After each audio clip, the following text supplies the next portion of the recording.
The advice and opinions expressed by the host of Autism Live and her guests are meant solely as suggestion and should not be in any way construed as child-specific advice. The Center for Autism and Related Disorders advises working with a board-certified behavior analyst who has experience with autism before starting any intensive behavioral intervention. Any choices you make in determining your child's treatment are completely at your own discretion.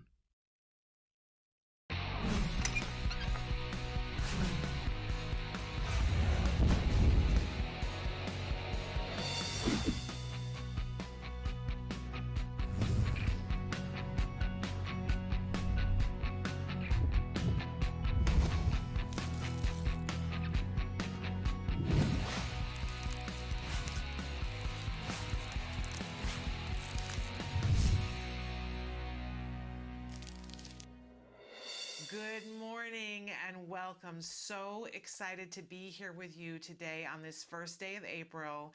I'm sure that everybody who's watching this show knows that April is Autism Awareness Month. We've got a bunch of exciting things planned for this month, and there is no better way to kick off this month than to start with a segment we call Ask Dr. Doreen. Dr. Doreen Grandpichet is here, and she's going to be answering your questions. So that's very exciting. And then in the next hour, we have Let's Talk Autism with Shannon and Nancy. Nancy Alspaugh-Jackson will be here. Two exciting guests that are going to be with us today. Joanne Lara is going to be here with us talking about a very exciting event, Temple Grandin and Friends, the musical event happening at the Nokia Theater on May 20th. And Ariva Martin is also going to be with us talking about some very interesting developments that she's involved with to help those who are underserved, our underserved populations.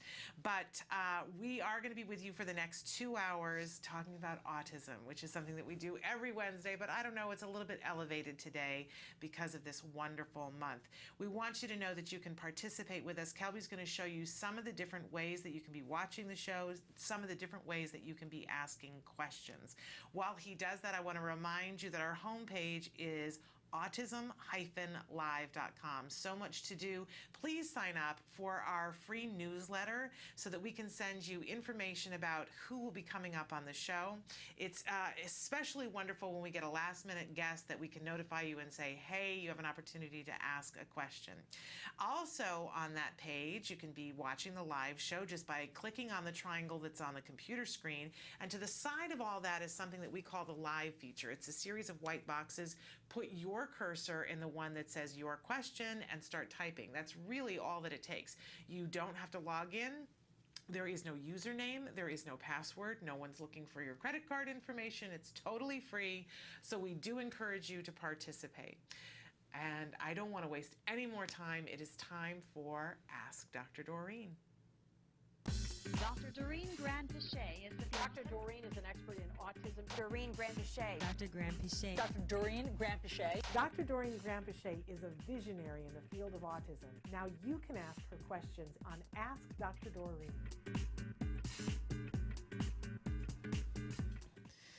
Welcome to Ask Dr. Doreen, and we welcome Dr. Doreen Grandpichet in her beautiful blue. We're looking all blue today. And you're blue as well. We're just a day early, but we want to light it up blue every day. That's right, if we can. If we can, that's right. So welcome here. I guess other people think of this as April Fool's Day. Right. But for us, it's the beginning of Autism Awareness Month, a very exciting time. It is very exciting. I love this hour with you because you are a true expert in the field of autism. Thank you so much, Shannon. And you give your time to our viewers to be able to interact. I see I'm already welling up because this is something that, to look at you, no one would think that you've been in this field as long as you have. Long time. But you have been in this field for more than 30 years. And in fact, right now, the Center for Autism and Related Disorders is celebrating its 25th anniversary of helping individuals on the autism spectrum. That's right. It's 25 years at CARD. Yes, that's right, CARD.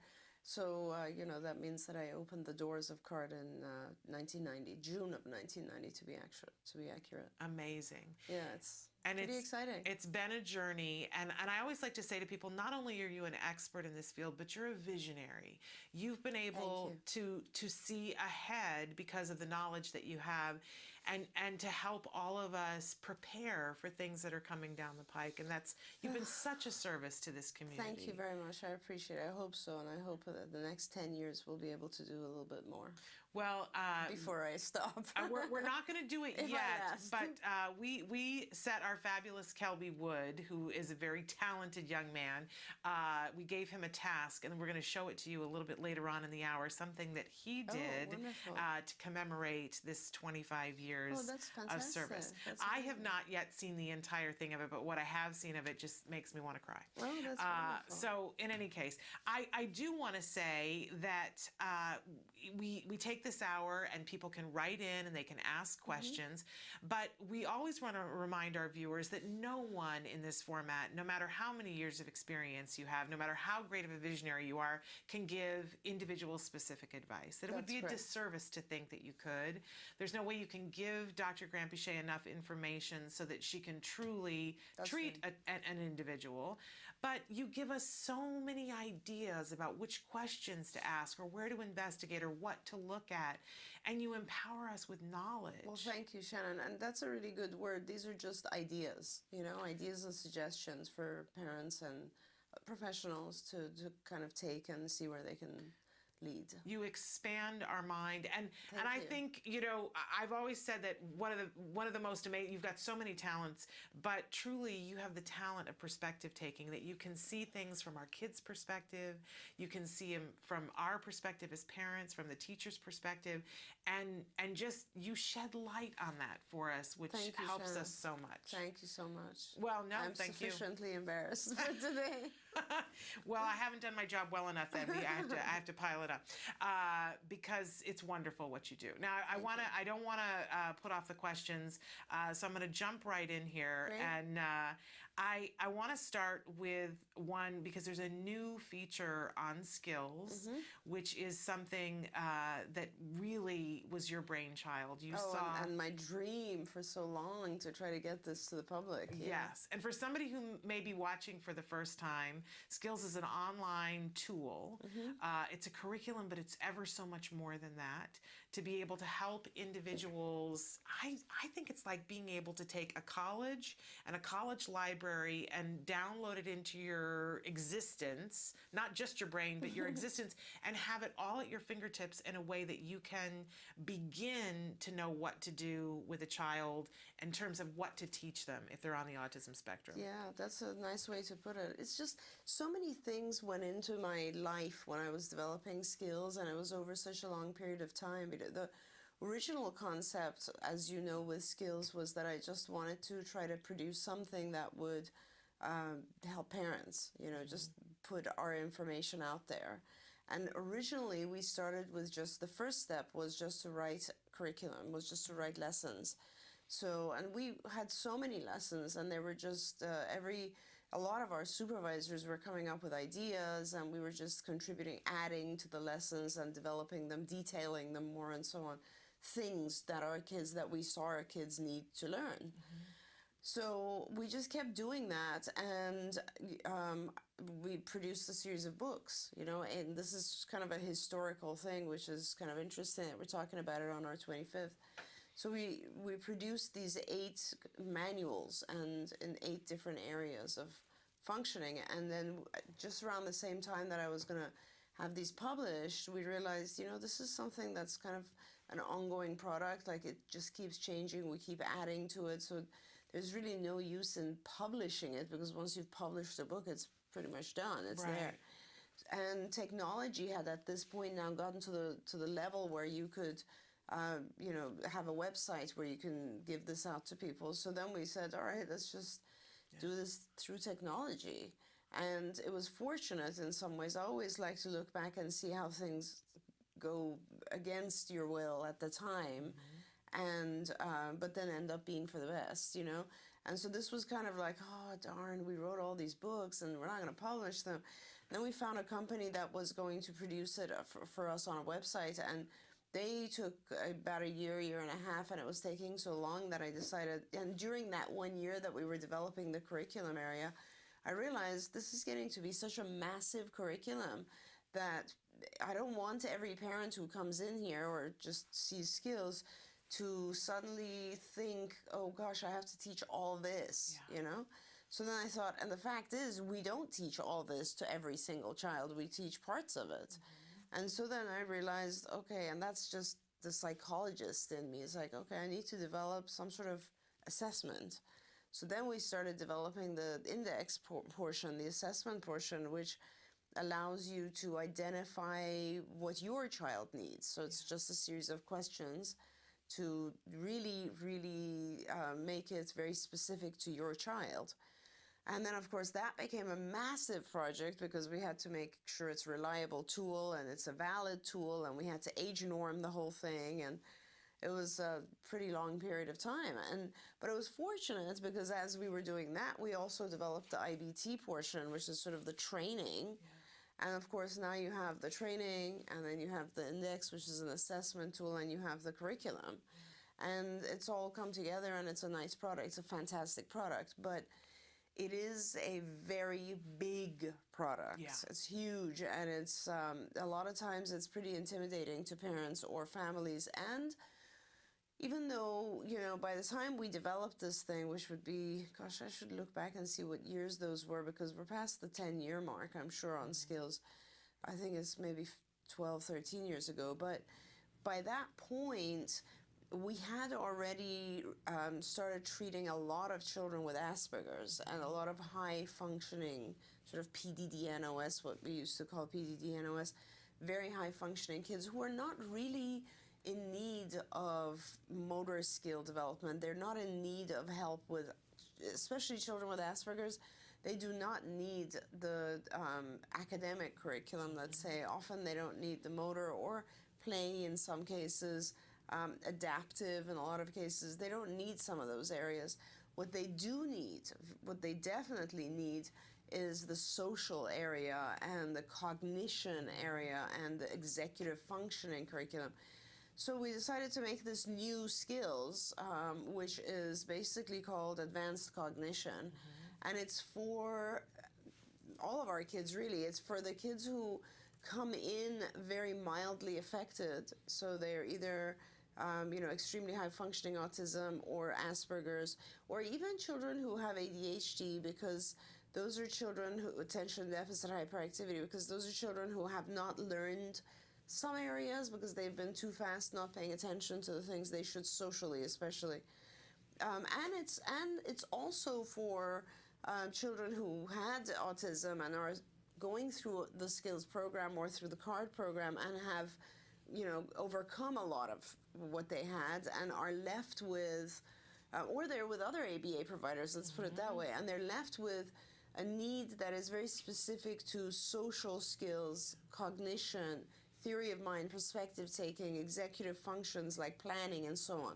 And that's what the new skills is, the advanced cognition skills. It's very much focused on just that group of lessons. Okay, so if you've been a skills user and you've already been using it, do you automatically have access to the new advanced skills cognition? You do, and it's an automatic portion of what you will end up doing. Okay. So, whereas you may have started with your, let's say, 3-year-old child doing very, basic language lessons or basic adaptive safety and so on lessons, you will hopefully graduate to a point where now your child is able to speak pretty well. And now you're more focused on trying to teach the child very advanced social things, like, being able to identify how to interact with a group of kids in a particular environment, or even more advanced than that, things like how to plan their life, how to plan their own activities, how to understand how people feel about them, how to read other people's intentions, that sort of stuff. Okay. Sounds incredible. So it's very exciting. I can't wait to take a look at this. I think my kid could absolutely be somebody who could benefit from this because we've been skills users, and I'm sure that this is exactly where we would need to be next. That's right. Advanced cognition. All right. What do you think, Kelby? Should we show her the surprise now, or should we make her wait? All right. Ooh, I'm so excited.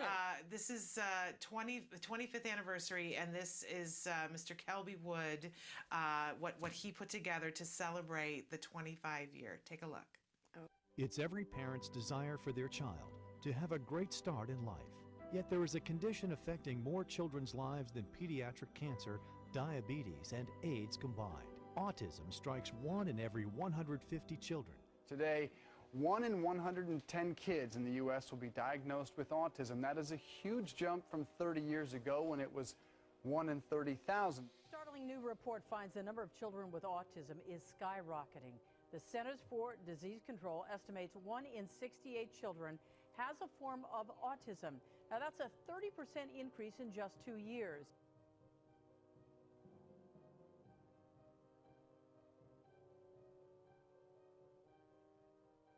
Well, a lot of this with all the accomplishments over the last 20 years, I'm thrilled.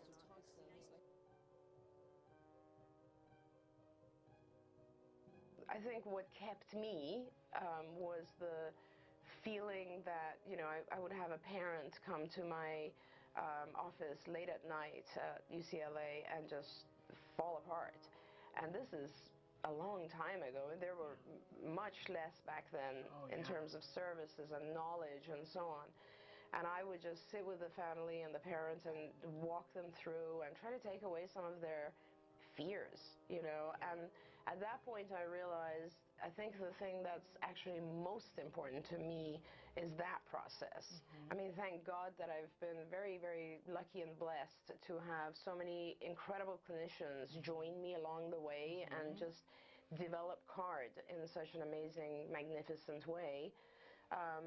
That I could, you know, for me, it was more really about how can I help the families? What can I do for the moms, the dads, you know? It is just, and I feel like, you know, there's no way I would ever really know because I haven't had my own child go through this, but I've experienced it with people a lot of times. Hi, this is Megan. I'm in first grade all by myself. My teachers are so fabulous. I like to read books. I like to go to my friends' birthday parties. I like to invite my friends to my birthday parties. I once had a sleepover with a friend. I like to have play dates with my friend. I'm the best reader in my class. I like to go to the library.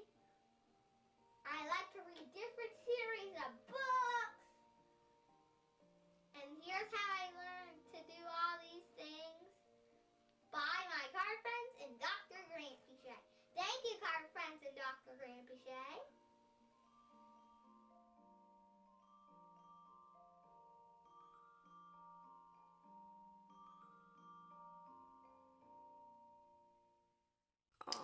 I cried. Amazing. Kelby, I think it's a wonderful Kelby, job. That's fantastic. Thank you. And truly, you know, I think it only just begins to say what all of us feel as the families, the gratitude that we have for the work that you have Thank done you so much. and that you continue to do. It's amazing. I was not prepared for this. Well, Thank you. You know me, I'm just a waterwork here. I'm just amazed, you know, because 25 years just flies by and you don't realize it because you're just so busy doing the next thing and on a daily basis, there's so much to fight. You know, there's just so much to fight. I mean, I remember, and this weekend actually, or last weekend, I was packing up stuff and unpacking and so on. As you know, we've just moved. And I just noticed that I found old photos of staff, people here at CARD, and it just took me back and it made me realize that we had such a different fight back then, you know. There's always something. There's always, like, let's say we started with, okay, there's no funding at all. There wasn't. In the 90s when we opened, there was nothing. And it was a lot of private families just paying as much as they could, so the numbers were, and of course the prevalence was less, but families also couldn't afford very much, you know. And then gradually we got regional centers to fund in California, and then in some other states we had some other very minimal sources of funding. And then it changed to school districts, and then of course school districts, I remember going to hearings on behalf of families, and some of the families may be watching or may hear of this will remember how many times I testified, I don't even know, 50, 100, I don't know. I mean, the first years were just all about that, you know. And then in California, we were able to set a precedent that, hey, the District Free and Appropriate Education Act actually has to pay for this. And so schools started to fund. And then before you know it, of course, you know, it became overwhelming and all the budget cuts and so on. And God, there were so many fights and battles. And thank God that insurance came through. And, you know, I don't know if people realize, but some very key people in each state, you know, and first of all, Lori and Dan Unum, who are with Autism Speaks, and I don't know if you've had them on your show, Shannon. Not yet. You should. They are a pretty spectacular couple, and they, of course, are responsible for making this happen throughout the states and bringing insurance coverage around the country. For me, one of the key people who changed the field was Gretchen Jacobs in Arizona. She is to be credited for one of the very earliest mandates, Arizona mandates. I could not even believe it. Like, I remember being in the room with, this is before anyone else, right? I mean, I remember being at the Senate building with all the insurance heads, and they made this happen. And when they were signing the paperwork to say, yes, we will cover autism, it was surreal. It wasn't real for me that I've lived long enough and been in this field long enough that we're getting health coverage, medical coverage for this. Like, it's just beyond the scope of imagination for me, you know? I remember watching a video about that, and it had a bunch of the lawmakers, and you were in it, and there were a bunch of parents that were in it, including Gretchen, talking about going to the hearing and having an expectation that maybe 2 or 3 years down the road they would be able to get something going, but not really having the expectation that it was going to happen. And then there was a little bit of movement on each side, and hearing the parents talk about how they saw what was going to happen and that there was going to be funding and how exciting it got. And I remember as a parent watching that and thinking, these people are not vastly different from me, and they made up their mind that they were going to make a difference. And it was so inspirational to me that I said, I have to stop just thinking about my child, and I have to do what I can in this fight. And said, I'm going to use my mouthpiece and start a radio show, because I was so inspired by the fact that you all got together on that day and said, we don't think we're going to accomplish what we'd like to accomplish, but we're going to go anyway. And then you made history. Well, I mean, and everyone, I'm sure, has different perspectives as to how this happened. To me, it was all Gretchen.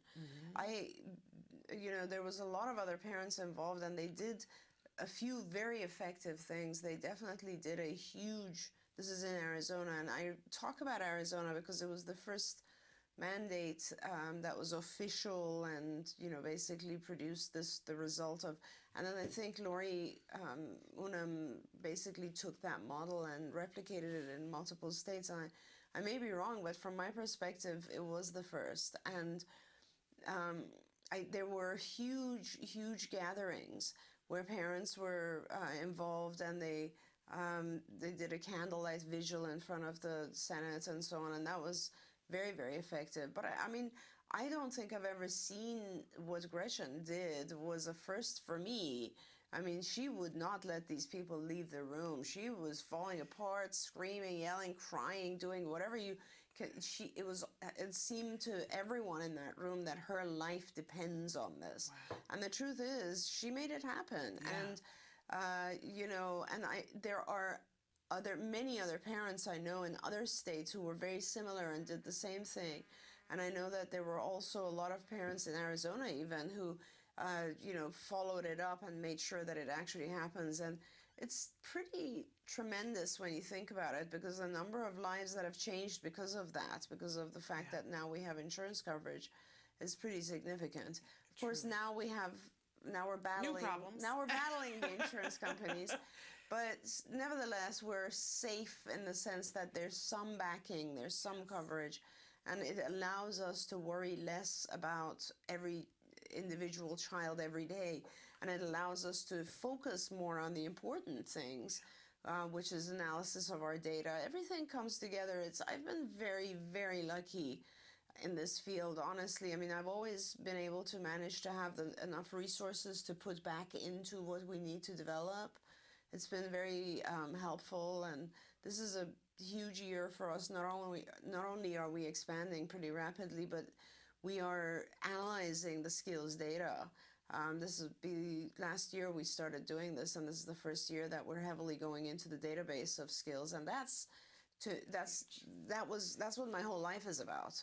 And so the culmination of being able to look at all of this and produce phenotypes of autism and all, just the analysis is really what I've worked my whole life for. So it's a fantastic year for me. And just so people understand, because I don't think I used to understand when people would talk about phenotyping autism, Right. and I would think, I have no What does idea that what even that has mean? to do with me. Right. But now as I understand it, that the next big jump, the Yeah, big it is, jump because- that we need Right. is when autism is truly phenotyped, and they can, because you know that the person in your life that has autism, that's one person and that's their particular type of autism, but you can look at the kid who's down the street and go, oh, they're just Wow. so different. Or in this way, that mom that's in New Jersey is so like, her child is so like mine. And when I think about back in the day when we just had the word cancer, and people treated cancer and that's all they were treating, and how ineffective that was. Right. But then when they figured out, well, this is a slow growing small cell bladder cancer, and what reacts to that is this. That's right. And how much progress there has been. That's if right. we could take that same tactic in looking at autism and have all the different types of autism, how much further we could get and how much quicker we could get there. It's big. Yes, it is, and that's a great example.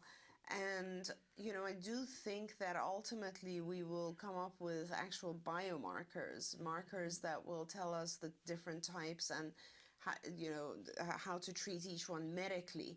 But it is very, very important that in order to get there, you have to phenotype the individuals on the spectrum, and that means subdivide them into groups, clusters. And you can only really do that right now because we don't have enough information genetically or biochemically.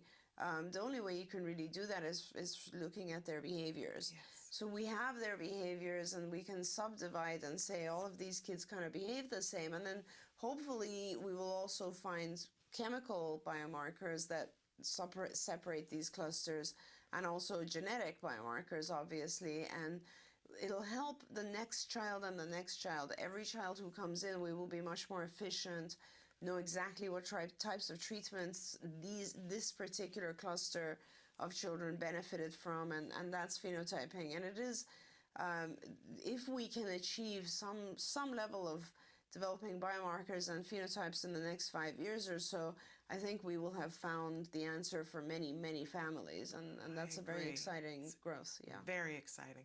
All right, we did promise you we were going to get to some questions. We're going to take a quick break and be back with more Ask Dr. Doreen. Stick with us. Hi, I'm Lisa Ackerman. Welcome back to Talk of Facts. We hear questions all the time, and we want to give you the answers that help make your journey in autism easier and more navigatable. Less than a year ago, we interviewed the top 100 doctors in the United States working with children on the spectrum, and we asked them a question in the cloak of secrecy. What are the top 3 mistakes parents living with autism do? Number 1, and the one that makes me laugh the most, is when they use their physician as a marriage and family therapist. 1, the doctors told me it made them uncomfortable, and 2, they were highly unqualified to provide that type of advice. So the night before your physician appointment with your MAPS doctor, get together with your spouse, significant other, and write out the list of the targets and the agenda that you want to cover at the physician's appointment. Get in sync. Then you'll be definitely spending less time and not making that doctor so uncomfortable. Second thing that was the most common mistakes parents living with autism make is they want to go too fast. And really, you want to pace yourself in the autism journey. We all know that we want to get our kid to be the best they can be and hopefully recover from autism. And what a lot of the doctors have told me is that you want to really pace yourself. 1, to let the labs be your guide. And 2, work with your physician on the prioritization and the delivery of the different medical interventions. The 3rd most common mistake they felt families made was giving up too soon. And what you need to know is they're invested. They're looking at wanting to get the best from your child. But I tell you that when I got that and consolidated the 100 interviews with these physicians, most of the doctors who brought that up had tears in their eyes. They want you to know that they're in the fight with you, and they want you to know that hope is really real. It may take hard work and it may take time, but to not give up and to stay in the game. So let TACA help you. We'll have some more TACA facts for you in the future, real questions and real answers for the autism journey. Welcome back to Autism Live and to Ask Dr. Doreen on this wonderful and special occasion. It is April 1st. We are celebrating the beginning of Autism Awareness Month. And of course, tomorrow we'll be celebrating World Autism Awareness Day. We've already started lighting it up blue here. But Dr. Grant-Pichet is here with us to answer your questions. We promised we were going to get to them. I'm getting right to a question. Somebody wrote in and said, hello, how do I get my daughter to pull up the back of her pants? She only pulls up the front. She has weak fine motor and is also unaware that they are not pulled up. They get blocked by her diaper. My OT said to sew something into her pants as a target, something she can grab. She's 5, and thanks. Yeah, that's a very common issue, and your OT is very smart. That's a really good idea. And yeah, so this is typical to all kids, by the way, that, you know, they don't realize that something's in the back and they're supposed to do that. So I think it's a good idea. If you could just, you know, often we forget that we need to divide things into sub-behaviors. Like we think that everything is one long behavior. It's not. Yes. It's chains of smaller behaviors. And, you know, the only behavior that you're really trying to focus is for her to get that, touch that sewn in tag or whatever that you do end up sewing there. So if you could just stand in front of her when she is doing that, and after she pulls the front, then just direct her hand towards the back. So she touches that. Initially, you'll have to teach her when she touches it to pull it up. Then gradually, it'll just be a tap from you so that she remembers to touch the back of her pants. And then the tag will be there and it'll prompt her to do it. And then gradually you can reduce the size of the tag, and then gradually she'll just do it. And hopefully by then you don't need a diaper anymore. Yeah, right. But this is a very common thing, and it's just a matter of focusing on that specific section of the chain of behaviors. I think it's so fascinating how everything in your life prepares you for everything in your life. Yeah. And when I was first in college, my dad had a stroke, and he lost a part of his brain so he had speech aphasia and had to go through speech therapy, and we had to work through him gaining back speech, which Amazing. you know, it seemed like a horrible thing at the time, but it prepared me for so much with my son. And then when I first moved to California, my first roommate was somebody who was studying OT, to be an OT. And she would come home on a nightly basis and have to write task analyses. So there were 3 girls living in this apartment, and she would say, I just need you for the next hour to walk to the refrigerator and open the refrigerator 100 times while I sit and notice every fine little thing that you do. And then it might be brushing our teeth, and she would write down all of the different steps. Otherwise, it would never have occurred to me how many steps there are to something and how many different ways that a person can get off track, and how important it is to tear it apart into those little bits to find where it's falling apart, fix that little piece. That's so that the right. whole string of behavior can suddenly work. That's so true. So then my child got diagnosed with autism, and all of these things previous in my life came back, and I went, okay, right. I can do that. But for anybody who didn't have that experience, Right. it's so empowering when you realize all those little itty-bitty behaviors, like those of you who've written in and said your child is having a hard time learning how to ride a bike.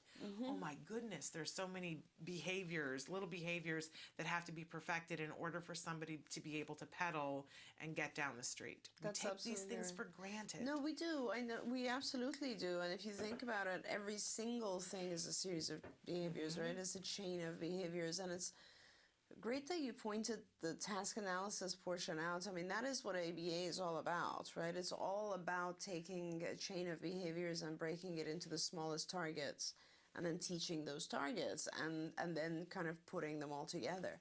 And in fact, Shannon, we, as you know, skills is, and our whole curriculum is listed in series of the smallest possible targets. So if you want to teach one thing, you have 1,000 steps to it.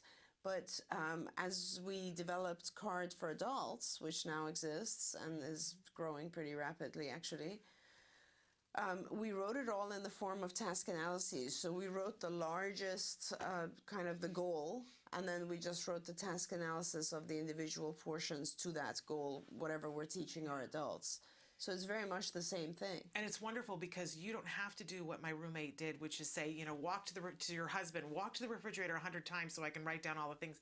It's there for you in skills. Yeah. I love that. And we don't realize how tiny the chains can be for our kids. It's very hard for them, because it's hard for them to, you know, learn something that involves all of their senses. Often they're sensory dysregulated in some way or another.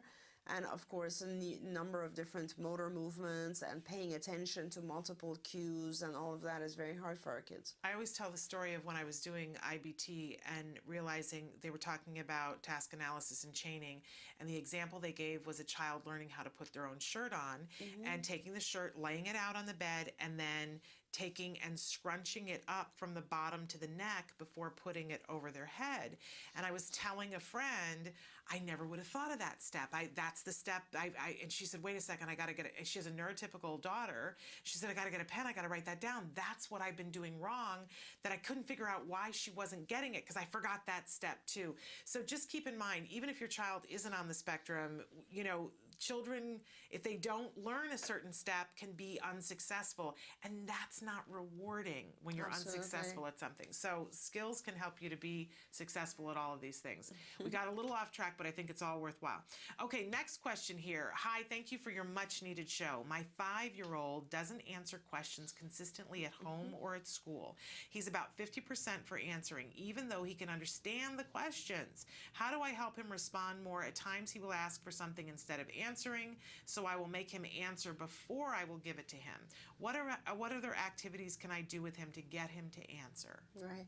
So I think and we don't know much about the questions, and we don't know anything about the child, but I think generally you start with 2 types of questions that are easy, and questions that are short, where the answer is short and the question is short. So when I say like short, you would say things like, you know, what color?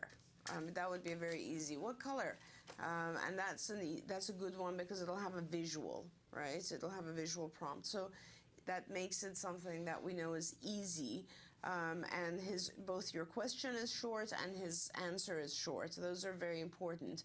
Now, if you ask something that's lengthy, obviously the child's going to probably get lost in the question, not even know what you're responding to, or asking, and just not even know how to respond. So as long as you can keep the question short, and pick something that his answer is short, or her answer is short, and as long as it's easy for the child, so it's something he's already mastered, that's where you start, and then you gradually shape one or the other. So you either make it slightly harder, or you make it slightly longer. My suggestion would be to make it slightly longer. Okay. And then that's how you make a child answer any question. Okay. And also, I mean, keep in mind, a lot of children have visual strengths. Auditory is a much harder skill, because auditory is momentary. So once you said something, it's gone. With visual, it stays in front of you.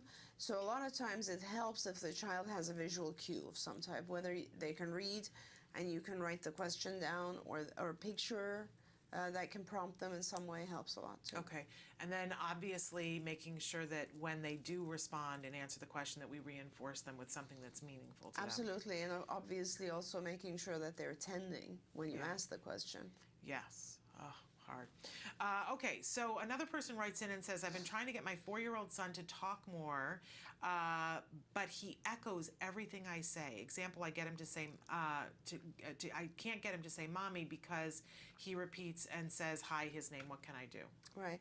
So that's a very common thing, and it's a good thing. Don't let it bother you or scare you. Echolalia is a good thing because that means the child has started to learn, like typically developing kids where they hear something and they echo it. That's one of the early phases of development, so that's good. It's a little late at 4, but that means that he's going to develop speech. So right now, first of all, you should be getting a lot of ABA right now. For a child who's echolalic, that's kind of one of the prime subjects for ABA is a child is echoing, they're learning, and you need to get them a lot of instruction. But secondly, if you're doing this yourself, obviously, so the concept is that you'll ask a question or you'll say something and you don't want your child to say the same exact thing. You want them to say something slightly different. So you will have to block their response, which means when you say, hi, Kyle, they'll say, and they're about to say, the child's about to say, hi, Kyle, you'll block the Kyle portion and then you'll visually prompt the child to say, mommy. So you'll say, hi, Kyle, and then you'll block and say, hi, mommy, and then he'll imitate, hi, mommy.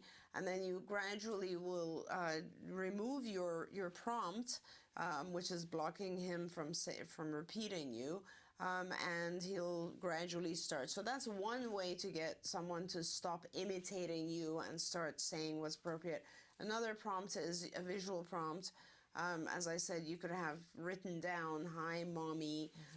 You could have a picture of mommy, which you will put in front of him right when he's supposed to say, hi, mommy. Those are just some of the ways. Essentially, with any behavior, you'll block the child's incorrect response and prompt the correct response, and that should work. Okay, we've got a child who's being afraid to go to school.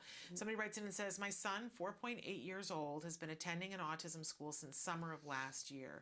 He's learned a lot, and I like all the therapists he works with. Lately, when I'm dropping him off at school, he'll start saying, I don't want to go to school. School is scary. I want to go home. I feel horrible leaving him, but I know he needs his therapy. I spoke with the behaviorist about it, and she said that nothing has changed. Everything is the same. So she does not know why he's saying this. She said that they're going to start reinforcing him as soon as I'm dropping him off with some sort of praise or small edible just for coming out of the car with no complaining. Also at home, if the lights are off in certain places of the house, he'll say I'm scared even when there's people around him. I don't know if there's any relation, but I just want to add, should I be concerned about him not going to school and saying it's scary or monster? We are in New Jersey. His school is the best around here. Yeah. This is one of those circumstances where I would try to err on the side of caution rather than not, and I would suggest that you, obviously the problem is that if you ask for an observation, I don't want to scare any parents, first of all. I don't want anybody to be afraid, but the truth is, if it was my child, I would want to know what in school is bothering my child. Now, having said that, the dilemma here, of course, is that our kids tend to be very good at figuring out how to get out of things they don't want to do. And that manipulation is always a sign of intelligence, and I love that our kids figure out, if I do something, if I say this is scary, maybe I can get out of school. Yeah. That could be possibly the reason, and that would be the best possible scenario. It could also be that there's actually something happening in school which he's afraid of. Now, I often tell people our kids tantrum, hit, aggress because they can't verbally communicate. You have a child who's verbally communicating, it would be absolutely wrong to ignore his communication. You need to investigate his communication. Otherwise, you're teaching him that verbally communicating does nothing for you. Okay. So you need to investigate and find out. If you find out, we'll talk about ways you can investigate momentarily. Now, if you find out that everything's okay and he's just manipulating the situation, then you will need to start teaching him that manipulation doesn't work, that no, everything is fine, and there's other environments that you can get, just increased reinforcers perhaps. If you find out that there's something bad happening, of course, that's very, very important, and you'll fix that. Now, how do you find out? Unfortunately, if you say that you're going to observe, things are going to be different on the day you observe. And New Jersey is a pretty strict state, so they might only allow you to observe for 20 minutes at a time, which is not going to be beneficial. I, as a parent, my suggestion is put a recording device on his backpack or on his shirt or something like that, and I think you have the right to do that. And there's so many things out nowadays, little devices. You can get them at most stores. I mean, we have one. I think it's a good investment for a parent to get one anyway, the little digital voice recorders to take to your IEP. So it's an investment, and they have some that are $50 now, and you'll use it forever, and you don't have to buy tapes to go with it because it's digital. Absolutely. And they're teeny tiny, and you can stick it in a backpack, stick it in a pocket. We've seen parents do that. We've seen parents do that in New Jersey. Yeah, absolutely. I mean, you need to know, and so there's also devices that you can actually record. Okay, video. I mean, video record. Yes. But I don't know that you need that initially. You might, if you can look online and look for a device that allows you to video and audio record, but generally if it's video, you're not going to get good audio with it. My recommendation would be to look for audio first. It's easier, and you can just put something on him that will allow you to hear the whole day. And all you're really looking for are signs in his verbal, dialogue, signs of distress. So when does he start to say, no, I don't want to do this, or no, or what happens during the course of the day? And this is very important, I think, that you find out what is actually causing him to be afraid. I do want to say that the laws are written in such a way that it can be questionable whether you have the right to send a recorder. So you'll want to consult with whatever legal you have the ability to do. I will say that as a parent and as a former teacher, that if someone is so afraid of what you might pick up in the classroom that they would be affronted by you doing that, then not everything is not okay in that classroom. There's something wrong. Yeah. It's not like at any point somebody could have walked into any classroom that I've ever been in and taken a look, and there would have been nothing to be concerned about. And anybody who is worried about that, I want to know as a parent and as an educator, why? Why would you be concerned about that? Absolutely right. Very good point, Shannon. And I would, if you have a hard time with that, or if it gets to that level, another way to approach this is to actually speak with all the parents and ask if they would all agree. I mean, if there's a PTA, or if you can gather some of the parents. If it sounds like it's an autism school, so that means that your classroom potentially doesn't have a lot of children in it. And if you can contact all the families and ask if they would agree. There are video devices that are very small. It's cameras that's this big, and they are audio and video, and they move according to however you want it to move, and you control it through your phone, which I think is spectacular. And they have day and night vision. They're pretty amazing. I have one in my room, and I can actually look on my phone and move the camera in whichever way I want in order to be able to see what's going on and hear it. Yes. Which I think is fantastic, and it costs, I think, $90-something. People it's have these nothing. to watch their dogs. But that's what I'm saying. So I think you should do that, and you should definitely ask the other parents, and if they all agree, have the school put one into your classroom. Yeah, and keep in mind that it's easy enough when a child says that they're afraid of something at school. When you think about the millions of things that it could be that aren't necessarily the worst thing, it could easily be that somebody came out of a bathroom stall and unintentionally startled a child. Like there Absolutely. are so many things that it could be. It could be outside, someone is blowing the leaves, and that sound bothers the child. Yeah. There's a million things that our kids are disturbed by, but it's important to find out. Yeah, no matter what it is, it's important to find out. I totally totally agree. All right, I'm going to squeeze in another question here. So my child will be 5 in June, and he's been fully potty trained for 1.5 years, but still doesn't know how to wipe his bottom. Is it time to teach him? And if yes, how do I start? He's considered high functioning and has decent language, and understanding is good too. In school, they said they can teach him, but I don't know how I feel about it.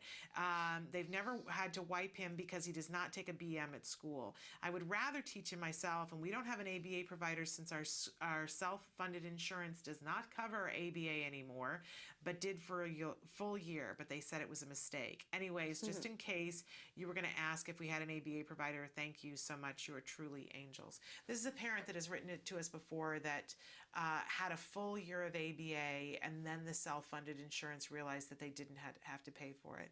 I don't know how people sleep at night knowing that they've taken away something like that. Yeah, I don't think they realize that they're affecting lives. I think they just feel very proud of themselves because they've saved some budget somewhere. Right, which is sad because It's they very didn't sad. save any money. They Right. saved no money because they will have to pay so much more for that child for the rest of their lives. It's unbelievable. So I have two quick answers. One is, of course, like anything else, you do a task analysis and you basically break it into the smallest steps. I don't know how far your child goes already at this point, but I would start with just using wet wipes first of all. Please, you know, that's very, very helpful, obviously. Unfortunately, wet wipes are a little small. Sometimes our kids need 2 or 3, but you know, that's another step. So as Shannon said, try to sit down and list every single step that's involved for you. And for instance, opening the top of the wet wipes, pulling out 2 wet wipes, that would be another step.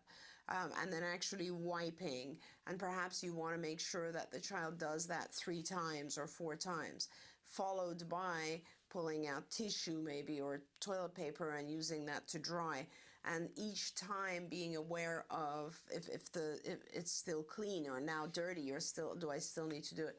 Each of those things are one step, and if you can you do the rest, and that one step that you're working on is what your child does. And usually with these types of things, we do what's called backward chaining. So you will do all the steps for your child, or you will help all of the steps, but he does the last one himself, and then you reinforce it. And you do now he's mastered that, and then you do all the steps except the last 2, and he does the last 2, then gradually he does the last 3, and then you basically backward chain so that you're requiring him to do more and more, but you're doing the first stuff and he's doing the last. And that way when he finishes the task, let's put it that way, and he gets reinforced. So that's kind of one way, that's what you need to do, is a task analysis. Now, having said that, I think there might be an actual module of training on IBT, which has to do with you should look at the toilet training module and see if it involves wiping and cleaning. If it doesn't, then I'll probably suggest to the director of IBT to produce one. We are going to be making, this was an idea she actually recently had and we talked about it, we're going to be making a series of videos for IBT, the Institute for Behavioral Training, which are very short segments that do stuff just like this, how to teach things, very short skills that are very necessary skills. Love like it. you know, also little things like taking a child out to restaurants. I mean, there's like a million different things, and we want to do steps like showing people how chaining works, showing them how various prompts, every prompt, you know, small segments of video. So yeah, Absolutely love that it. should be helpful. Kelby, I'm not sure. Do we have time for another question? Okay. Do you have time for another question? Sure, Okay. absolutely. All right. Hi, and thank you so much for your show. My son was diagnosed when he was almost 3 with Asperger's. I questioned the diagnosis because my son didn't have advanced speech or typical speech. It was delayed. The developmental pediatrician explained because he had single words before 1 and was putting 2 words together before 3. he met the diagnosis criteria. Problem is, his speech at 5 still hasn't taken off. Some days it's better than others, ups and downs. His speech therapist says he tests at low average range and not at the disorder range. So I ask why hasn't his language taken off? My ABA says it's due to his anxiety. How can we help him with this area to minimize his anxiety so he can function socially and with his language? There's a lot here that's confusing to me. Extremely, me too. and I disagree with pretty much all of your providers, so it's a little concerning to me. So let's go through this one by one. Yeah. He was diagnosed when he was almost 3, and they diagnosed him with Asperger's. And when you questioned it, they said that he explained because he had single words before 1 and was putting 2 words together before 3. That's why he got a diagnosis of Asperger's. That makes no sense at all. That has nothing at all to do with the diagnosis of Asperger's. So I don't know what the reasoning that, to me, that sounds like someone who wasn't very clear on what Asperger's is. So, you know, it really doesn't have to do with how much language he had at one point. The fact that he had some pretty significant delays in language at 3, to me, indicates that he had more than just an Asperger's, you know, Asperger's, just so you know, and ASD as a whole, Asperger's doesn't have much of a language delay at all. So from my perspective, your child qualified for autism. It sounds like they had an autism diagnosis. And that would also better explain why your child doesn't have language right now. If it was confusing to me is that, well, first of all, his speech therapist says his test at low average range. Great. He should actually have, you know, increased to the point where he has average language across the board. And let me just also say that generally speech pathologists will test you for speech and not for language. Advanced language pragmatics, for instance, social language, is measured separately and should be measured. And then you say that your ABA says that his language delay is due to anxiety, which is fascinating that an ABA person would actually have anything to say about anxiety. I commend that. That's great. If your child has anxiety, you definitely need to deal with that issue. So it implies that you also have ABA going on. So, hey, maybe your child has done really well between 3 and 5, in which case he really shouldn't have any delays. And it's not just in language, but across the board. So it's kind of chaotic for me, and I can't really figure this out. I would encourage this family to write back in and give us a little bit more detail. Here's where I stand, just to give my final words of advice, if I'm right, if I'm reading the scenario right. Don't worry too much about the diagnosis. Your child has some delays still. Focus on the delays and work at them pretty intensively. The diagnosis doesn't matter. The fact that he has delays gives you stuff to work on. Work on it, but work on it intensively. If your child is 5 now, yes. You please be doing very intensive ABA, which means 40 hours of ABA before it's too late, because your child has to catch up pretty rapidly. So you need to pack his schedule with as much ABA as you possibly can. And you want to make sure that your ABA therapists are all aware of the fact that he has some anxiety issues. Anxiety often comes from being a little bit on the obsessive side and wanting things to be perfect in a certain way, which is one of the key characteristics of autism as well. Let's make sure we're also dealing with that, allowing the child to have as many areas of control as possible, and also maybe even meeting with psychiatrists if your child has anxiety. But keep these issues separate. Do not worry about the diagnosis. In fact, the diagnosis will only get you funding. That's a way to look at it. And let's give your child some intensive help. Love it. I thank you so much for being here. It's a pleasure. Thank you so much, especially on this day, but every day.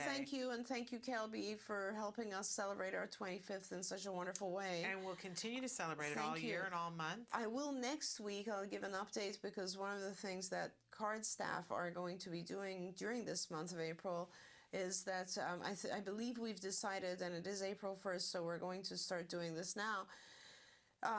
You know the card logo, of course, and we have the little people around the globe on the card logo, and those people, we've produced several hundred of those little cutouts, and on each of those cutouts we've written a fact about autism. And our folks, our therapists, as you know, we have somewhere around 1,500 or so therapists at CARD, and they're going to be placing those in, you know, areas that are interesting to photograph. So they'll be placing them, for instance, in front of various buildings and all through the country, because we have offices everywhere, and they will photograph them and then they will leave them because you know, hopefully we won't get into trouble for littering, but they're very cute and they actually have a fact about autism.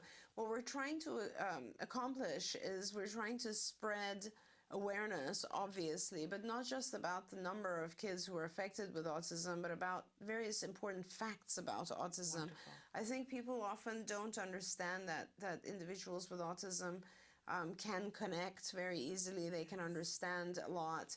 They're not to be feared. You know, I want to bring about a little bit more compassion for families because I know that it's very difficult still to have an individual, have a child with autism or an adult with autism. But I want the world to know that individuals with autism can be very functional and can bring a beautiful side to our world, which we didn't know before.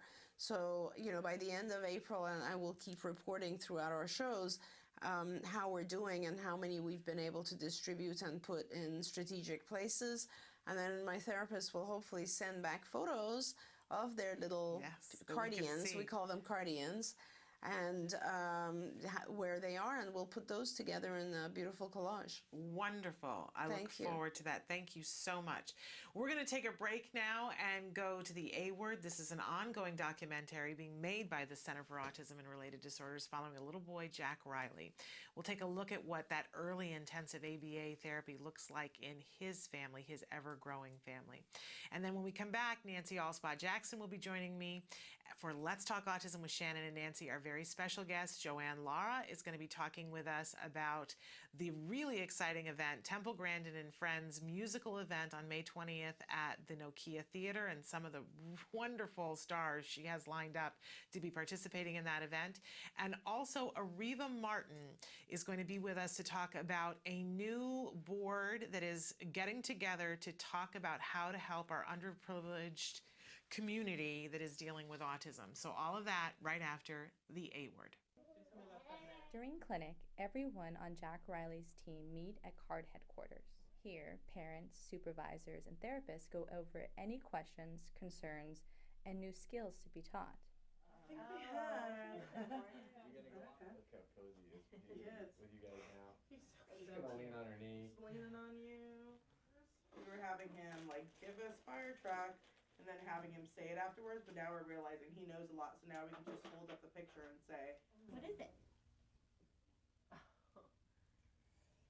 Jessica is determining what items Jack Riley knows the labels for. Items he does not know are separated to be taught to him during a later therapy session. Papa. Is that right? Papa. Oh, that's right.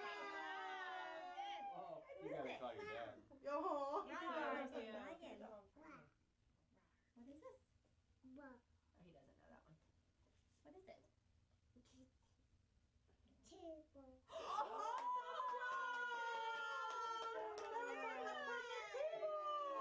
I didn't get to let it go on that Oh my goodness. That's good. Woo! That was good. That was awesome. Okay, last one, okay? And then you can play. What is it? You're just making stuff up now. Yay! You did such a good job. That table came out perfect. That was. I couldn't find like a good table that looked like something Papa. you would Is this know, Papa? so I was pretty surprised. That- That's Papa. Oh, he said Papa too. That's He did that on Friday too. He started using all. There's a couple pictures of him, right? Yeah. Everybody has them. Absolutely. Papa's gonna be happy. I have a question. Yes. So, of course, we're getting big heads thinking he's doing so well. He's getting such a big vocabulary. I know we're not supposed to compare him to other kids, but because you guys work with other kids with autism, what are and I know this isn't an easy answer, but easiest answer you can come up with. Okay. What are his strengths and weaknesses? I would definitely say one of his biggest strengths is that he's able to learn and he learns very quickly. You know, I mean, he's at a good place right now where he's sort of like shooting up everything, you know what I mean? And He's excited. yeah, and he's picking things up very quickly. You know, as far as what are his weaknesses, I think it's just the deficits that he has. It's just the delay in the language and the delay, you know what I mean? And it's all that stuff. But given that he is a fast learner, I think all that stuff is just coming out. He's getting more words, but really they're, for the most part, like other than the table and things like that, they're more approximations.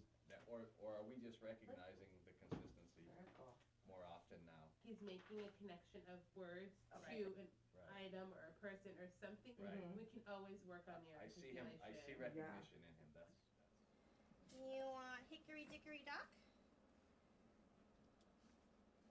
Say no. No. Okay. So you can see which one you want. That goes. You want trains? Trains? Do you want trains? Trains? Say trains. Okay. Here. Let's go play with the trains. We got these. What color is this? Red. Red. Very good. You know your colors.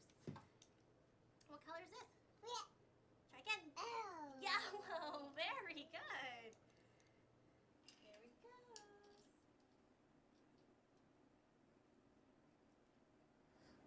There you go. That's what I was waiting for. Sit up and do it though. Okay. Yeah. Do it like this. Choo choo. What's up? Do it this way though. You gotta sit up though and do it. Hey bud. You gotta sit up and do it. You can't lie down and play. You can play still. Do you want to play? Do you want to play? You need to play right. Okay? Sit down and play. Go ahead. Go ahead, Jack. You can play still. Uh-oh. That's okay. Here, you have one more. Let's go. Hey, you gotta sit up though. Sit up and then you can play. We see Jessica repeatedly redirect Jack Riley to sit up each time he attempts to lay down and play. The reason she does this is that laying down while playing is inappropriate, and if we don't teach appropriate play skills, he won't be able to socialize with other children. This teaches him how to play, and that tantruming or negative behavior won't get him what he wants. Sit down.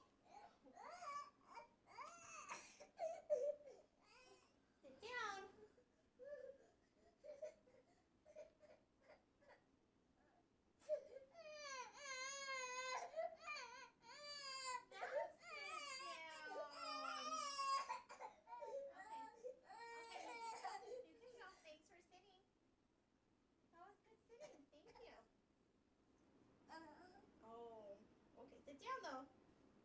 Thanks. Hey, do this. Good job. Do this. Good job. Okay. Do you want Peekaboo Wild? Want Peekaboo Wild or Peekaboo Barn? Which one do you want? Which one do you want? Here, you pick. Which one? The Peekaboo Wild? Uh-oh. Oh, shoot. That's not it. Here.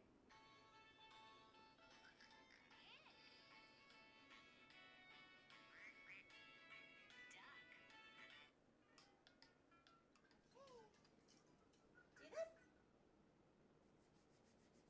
Good job. Do this. Yay! Good job. All the way though. Stand up. Like this. Yeah. Okay, try again.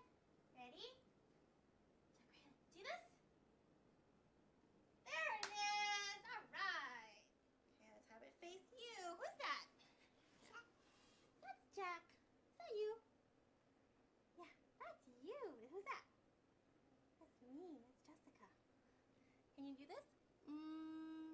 Yeah, good job. Can you do this? You do. Yeah, there you go. There's your tongue. I was messing around with him the other day with my forward-facing camera just to see him make funny faces to each other, and he really imitated. So. But with the camera, not with with the camera, but not face to face. Yeah. Which is interesting. It's really interesting. Yeah. But like face to face, you can do like the gross motor NBI, where I do this and he claps, or I stand up and he'll do the same thing, but facial stuff, no, he won't. That's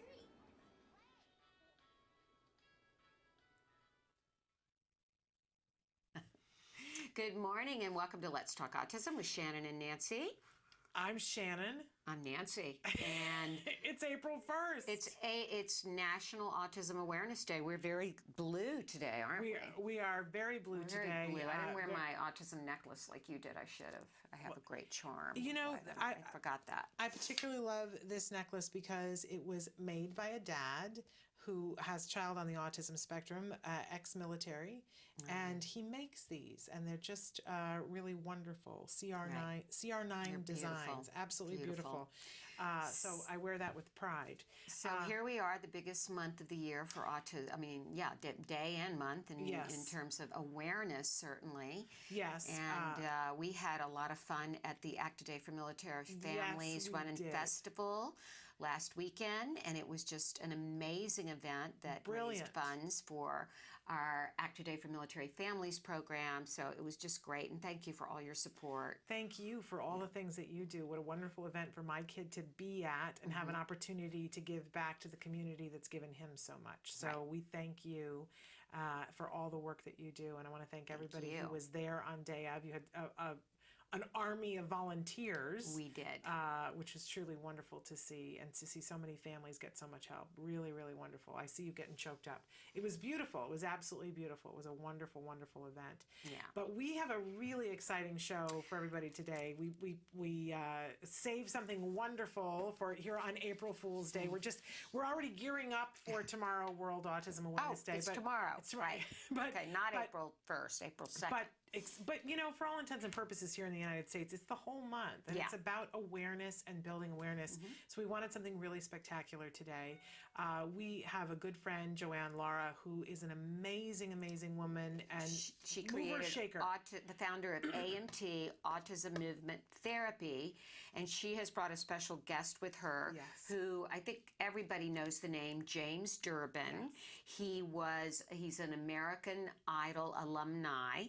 He finished 4th in season 10, and he was the rocker, and he is on the autism spectrum. With a co-diagnosis, I guess you would say, of Tourette's? Yes. Okay. And we'll let James talk about that. But and a dad. And a dad, and an amazing, not just a performance artist in the musical realm, but we were just looking at some of his, Joanne and I were looking at some of his amazing artwork that's going to be available at the event they are here to tell us about, which is Temple Grandin and Friends. And we've been talking about this on the show. It's very exciting, happening on May 20th. I'm so looking forward to this. I know people are making arrangements to come to Los Angeles for this really spectacular event that James is going to be performing at. We just had Stephen Shore on a couple of weeks ago, and he's going to be performing there, and Temple will be speaking. Our good friend Danny Bowman will also be there. So we're going to talk about that and some of the other things. And Ed and Matt Asner are getting an award. Wonderful. Yeah, I did not know that. There's all kinds of exceptional minds is getting an award.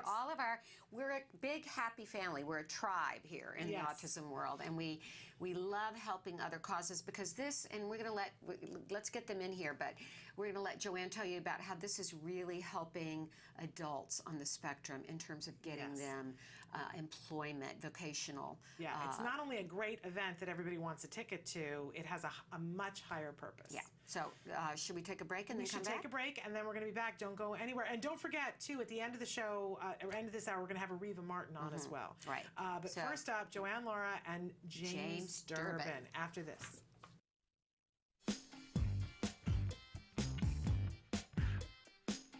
Hi, I'm Ryan with Autism Research Group. We study ways to improve the lives of kids with autism. One of those ways is teaching safety skills, such as what to do if they get lost. We hit the streets to find out if anybody knows the correct answer on how to teach a kid what to do if they get lost.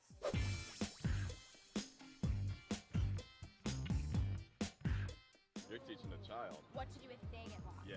You're trying to make them Okay. independent so they have the skills. Gotcha. Okay. Well, give them a compass. Code name's good idea. Centurion. We always have this whistle.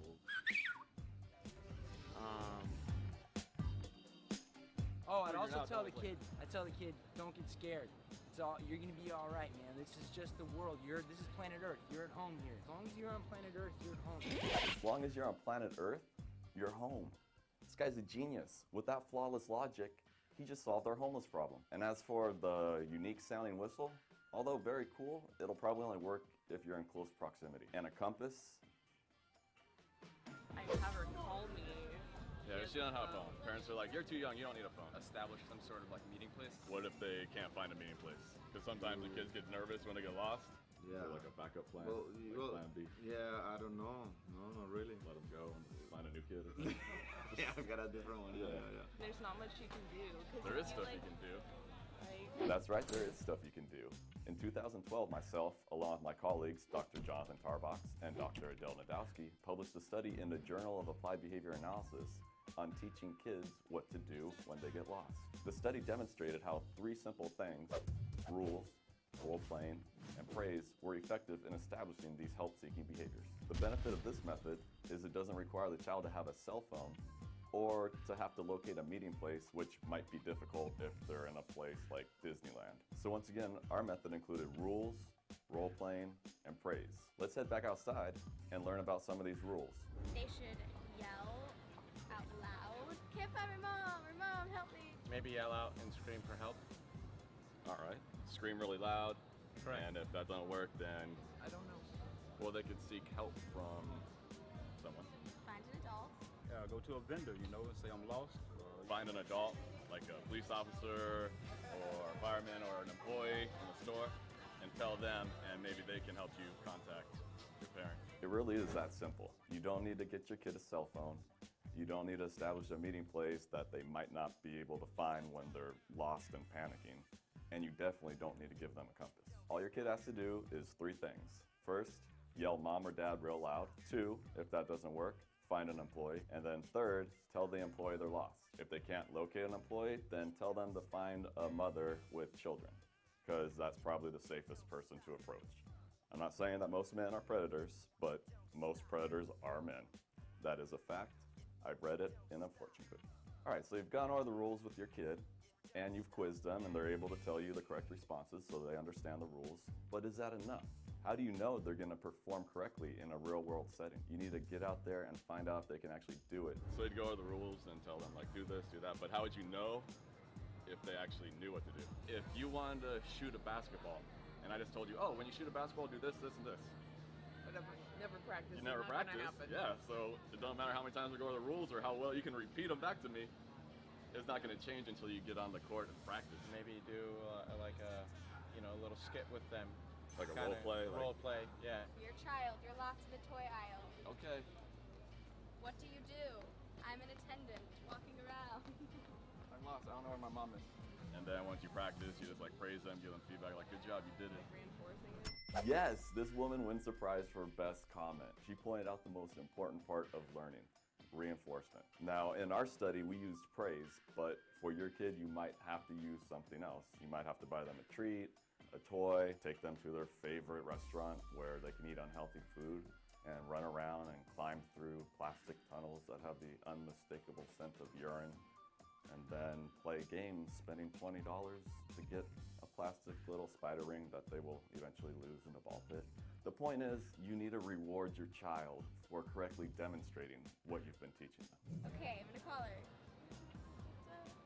Hello, your child. Ryan is missing. There you go. Woohoo! Yay! So you tested it out I'll in the try. store to make sure I knew it. I had the rules. Yes. We role played it, and you made sure I knew it. And then like you said, good job, and all that. Now we're good to go. We're good to go. All right. Done? High five right there. Yeah. So there you have it. Give your child the rules, get out there and practice, and reward your child for responding correctly. For more information, please visit us online at autismresearchgroup.org. I'm Ryan Bergstrom. Thanks for watching. Yes, ding, no. Yes, this woman wins the first. Yes, this woman. Yes, this woman wins the best. Yes, this woman wins the first place. Yes, this woman wins. Why can't I say woman? Yes, this woman wins. What's the line? Yes! Here we go. We're here. We're live. We're so busy talking. We're live. Oh my goodness, I know. We're so excited because we have Joanne Lara in the studio and James Durbin. I was just saying to James, you look like such a rocker. Doesn't He is a rocker. You are a rocker, but you look like the quintessential rocker. Yes. Okay. Oh, thank you.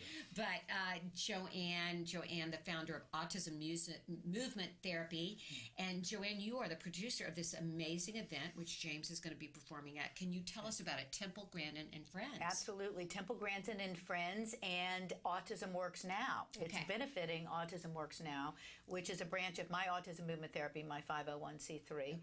And the mission of the event is to create job opportunities for individuals with autism after they exit or age out of a public school setting. So important. It's essential, and you've brought together so many people in the autism community, so many brilliant, talented people. Temple Grandin is going to be there, and now you have James Durbin. And James, you're such an inspiration to our community.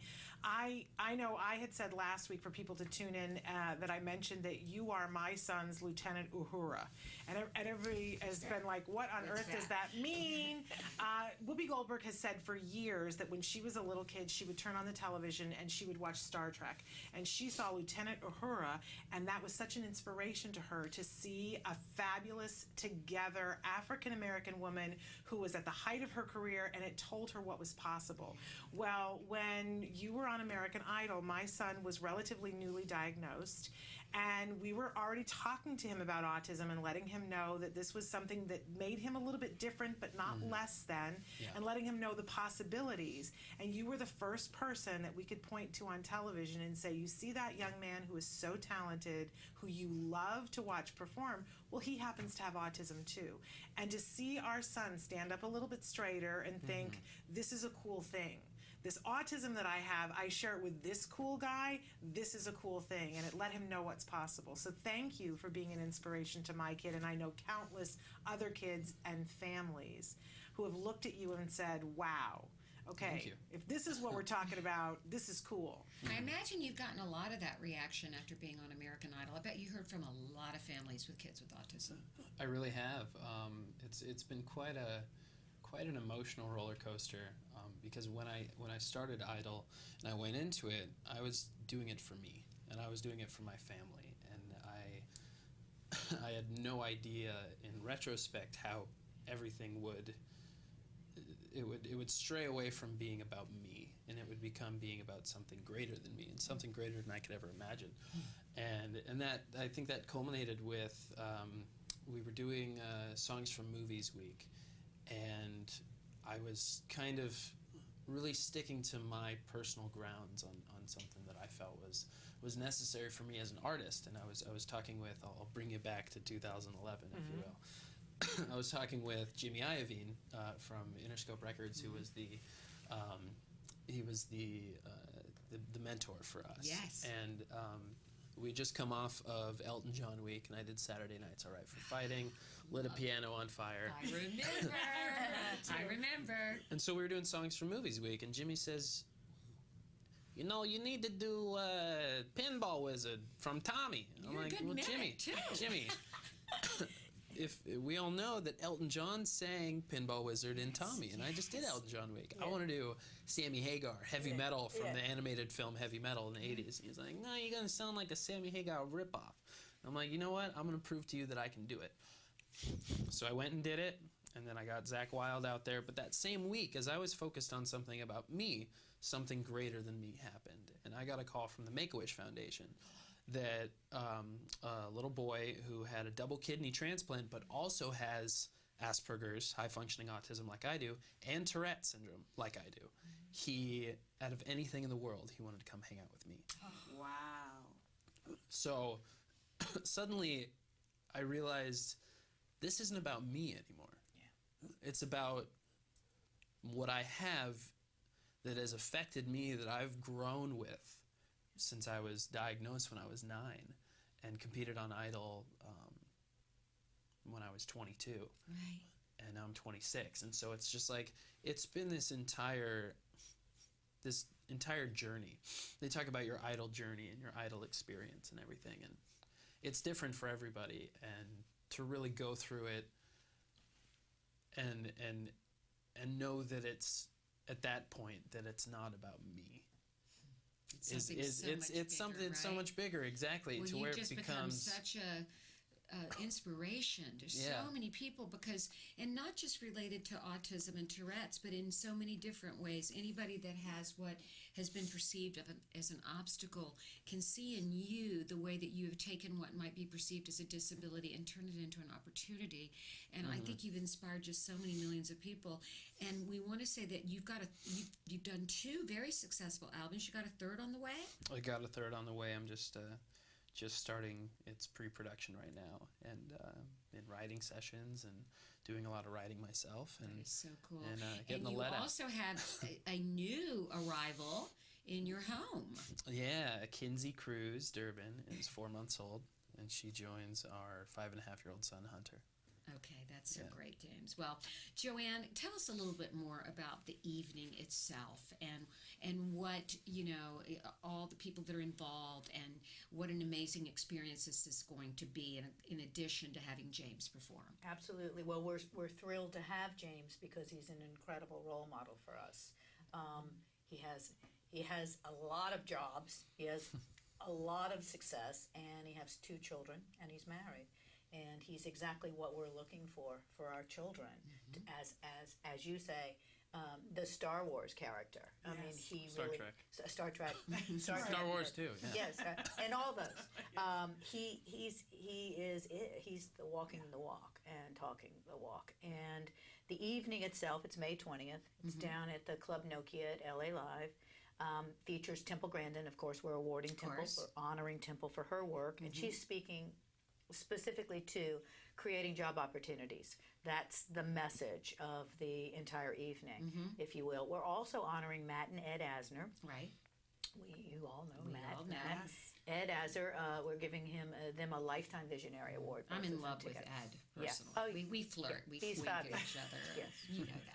I always have to separate them They do. because She has it to gets a little separate too us, warm yeah. and No, fuzzy. he's fabulous. Isn't he? You know who Ed Asner is.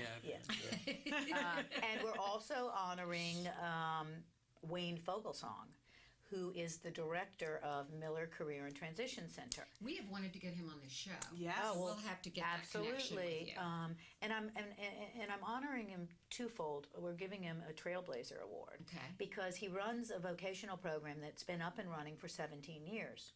And many people don't know about it. We have been told this is such a great program. 22 programs. Wow. So this is how this whole event evolved. I was in LA Unified School District for 10 years. I'm a moderate to severe education specialist. Right. Individuals with autism, Yes. moderate to severe. I'm an inclusionist and always have been. We're teaching our kids and we're giving them the tools to read, to write, math, algebra, and we're exiting and graduating either with a certificate or a diploma. They don't have the skill set, many of our children, to compete with the kids that are going to CSUN that get an MBA. So when they go to the same job opportunity, and we have our individual and an MBA graduate, and the resume goes down and the interview goes on, who gets the job? Right. This is where we are. Unfortunately, it's a big dilemma. And there's a tsunami. A tsunami of individuals who are going to be aging out, as we call. That's right. So businesses aren't just going to give people jobs because we say, you know what, you need to give individuals with autism jobs. And they'll go, oh, what were we thinking? Yeah, absolutely. We've been doing it wrong this entire time. Exactly. We need a Joanne Laura to tell us what to do. So what I said was, you know what, we're going to have to begin to educate. We're not educating our own community. We all know what we can do. We all know the brilliance of our children. Of course we do. We all know that they can bring dignity, they can bring skill sets into the workforce And the that hardest people workers don't have there any idea. are in terms of focus. Absolutely. And Right. detail oriented. Yeah. Yes. We know there's a place for our kids. Right. And I'm calling it a seat at the table. Perfect. But they don't. Right. So this event is about, we have the mayor who's coming. It's penciled in, but I'll be over it. They go, come on, time to get on stage. There's autism in their family. Oh, I didn't know that. Yes, okay. yes. He revealed to me that his wife has a nephew with autism, so you might want to persuade Elaine. Well, we are penciled in. Okay. We've been given Nuri Martinez as my councilwoman. She's given us a grant from our council. She also, I believe, is going to support the pilot program of Autism Works Now. I want to set it up in Van Nuys. That's where I live. I own a home there. I pay taxes there, and that's where I want to set it up. And the individuals will come in to me. The kids will come into me. I'll do a big database on intake. What are your skills? What are you good at? What can you do? What do you see yourself as? And then go out and make the liaison with the Airtel Plaza and the Clay Lacey and all the job opportunities in that area. This is so needed, Joanne. Call us when you need a temp for the day or the week or 3 days. Call us because we've got those people for you. And this is a fresh take. This is a fresh take. I don't think anybody's doing it. Nobody is, and everybody's been calling for it, but nobody's known. And you've actually figured out how to put the pieces together. I think. I mean, I'm a pretty good businesswoman. I've run 3 businesses, and they're still up and running. And we're doing this event, and I'm following my heart here. We have we're honoring Udi Bennett and Exceptional Minds, and they are a school where we had our event committee meeting where you joined us last week. They are a school only for postgraduates of individuals who excel in the animation area, and they're working with the studios. So they're kids that have already graduated and aged out of a high school setting, but they're training them and giving them a skill. What we need is more skill sets for our kids. We need a very, very what we call person-centered planning. Whereas when you're going to school, someone's at, you're continuing to assess using the COPS or something called SMART. These are 2 assessment tools that are used for careers. And it lets us know, are you going to be the person at the front of a corporation? Or are you going to be the person at the back working, in a cubicle? Where are your skill sets and where do they lie? And then what's happening is because we're assessing and we know what you're good at, but we're not making what you're good at available. So in other words, say you're good at horticulture, say you're good at, you love working with plants, and you want to work in a rose garden, a place where we grow roses and flowers and things. Well, okay, Mom, now I want to learn how to grow roses. Okay, well, where are you going to go for that? Who's going to teach you that skill? So what we need is not only a person-centered planning, we have to have the vocational that's on the other hand of that, so that when we know what the individual wants, we can give it to them. That's not happening. That's not happening nationally. That's not happening. It needs to be happening. 17 years ago, we had the ITP process, which is the individualized transition plan, that your children, your boy has an individual ITP, individualized transition plan. He will get one. At 14. At 14. It's a mandate in California. Yeah, he's 13 now. I don't know. Did you have one as well? I believe I did. You did, yes. So that is a federal mandate that says, you know what, all the team, the IEP team, all comes together and we decide what your life is going to look like post-graduation of high school. But I hear a lot of families don't even start this at 14. Can I let you know that a lot of families don't even know it exists? And the schools don't necessarily tell them. Hello. Yeah. Because what they don't know, then we don't have to worry about. Okay. So here we go. So what we want to do, and this is what Temple and I are talking about, and Temple is specifically speaking about on May 20th at Temple Grandin and Friends, is that you have to be educated. You need to know what opportunities, we need to know what the federal laws are. Federal law is Americans with Disabilities Act and IDEA support the fact that our kids, 20 years ago we were thinking about, what are these kids going to do when they exit? And they said, let's put an ITP in place. Right. Okay, great. Okay, we're done with that. We put the ITP in place, but there's we're not transitioning to anywhere. There's no implementation. Yeah, we're just going connecting the businesses with the individuals. Exactly. So James, you've spoken so much about your challenges and on Idol.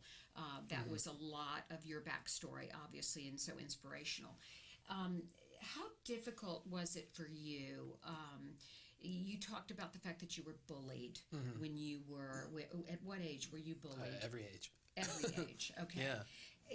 How did you jump that hurdle from being in school and being bullied, and at that time probably, autism was not at all really as understood as it is now, to becoming confident enough to apply, to compete on Idol, to become a father.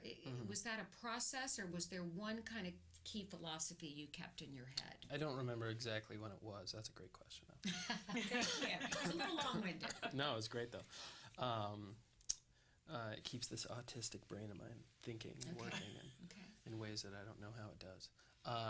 But I think that I can't pin it to one specific exact moment that I can remember, but at some point I started realizing that I'm not being bullied because of something that I lack. I'm being bullied because there's something that I have that nobody else has. If you you can turn a negative into a positive anyway. And I think that at whatever point it was, that I just started telling myself that this is all happening to me for a reason. And I've figured it out because it makes me stronger, and for whatever reason that I need to be stronger in my life than the people that are doing the picking and the bullying and the pestering and everything and the throwing bottles and rocks and everything. Like it wasn't fun. It definitely wasn't fun. Did somebody help you to figure that out though, James, or did you come to that all on your own? I think I just came to it on my own at some point. It was high school, and then I just realized I'm not. If people don't like me for who I am, I don't need to change for other people. It's such a profound, insight. And usually people bully what they don't know. Exactly. So at that point, to kind of cope with it, I guess I developed a higher or more condensed version of my personality and kind of turned it up to 11 at that point. And instead of just being James, the guy that walks through the hallways and gets, water bottles thrown at his head for no reason just because he's different, makes faces and stuff, I became Crazy James. And instead, if someone wanted to throw a bottle at my head, I'd turn around and I'd be like, I wouldn't turn it into confrontation, but somehow like in a way that a comedian does. A comedian takes what they're given by other people and turns it back on them and says like, you're trying to put negative energy at me, but I can find a positive in it. How about the fact that they all peaked in high school and you're on American Idol? I say that too. Yeah, exactly. That's a pretty good, living well is the best revenge. It absolutely is. We should take a short break. And when we come back, Joanne, we want you to talk about Generation A, and we want to talk about your book that's about to come out. Absolutely. So stick with us. More with Joanne Laura and James Durbin after these messages. What is autism? What is autism? What is autism? What is autism? What is autism? What is autism? I've been asking myself that for a very, very long time. Let me think about that one. Trying to, just, Jeez. Let me think. Oh man, that's a rough one. Yes. Autism, autism is a neurological disorder that affects many of our kids in different ways. It's a learning disability that affects the cognitive functions of the brain. A lot of people have the misconception that it's a disability, and it's really not. I look at it as like a special gift. When one person thinks differently from another. It's an opportunity for everyone to learn to understand someone that's a little different than them. Autism is the ability to educate. They're given so much talent in different areas. To me, autism means a chance to be with and be around people you really care about. Autism is beautiful. It's a way of seeing the world differently. It's always unique, totally intelligent, and sometimes mysterious. Happiness that that comes out of my son's hard work. It's a movement. Unpredictable. That's right. Awesome. Love. The field I want to work in. Laughter, fun, joy. Autism is beautiful to me. I want you to remember these 3 words. There is hope.